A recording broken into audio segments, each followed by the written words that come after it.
It's an increasingly rocky and challenging time for external auditors and audit firms.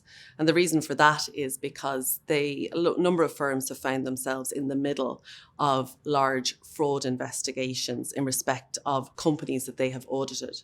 And because of these frauds, the regulators are really beginning to turn their eyes onto auditors and to scrutinise their behaviour. And there's also a big push to increase regulation and standards and legislation in the area. So what does this mean for auditors and audit firms? If you find yourself the subject of an investigation, it's important to remember that there's a common set of principles or rules that apply to any investigation.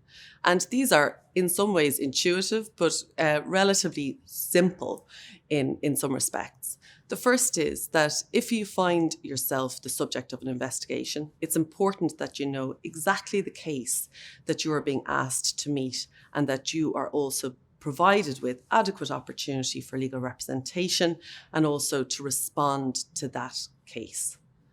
Secondly, it's also important to ensure that you are provided with sufficient reasons to understand any decision that is made about you by an investigator or a regulatory body.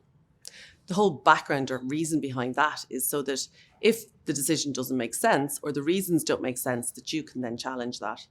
And finally, it's really important to remember that the onus is on the regulator to prove the case against you. It's a very challenging time for auditors and audit firms in this space. And these are the types of issues that we encounter on a day-to-day basis and advise on. So we are very happy to help if you find yourself in the unhappy position of being the subject of an investigation.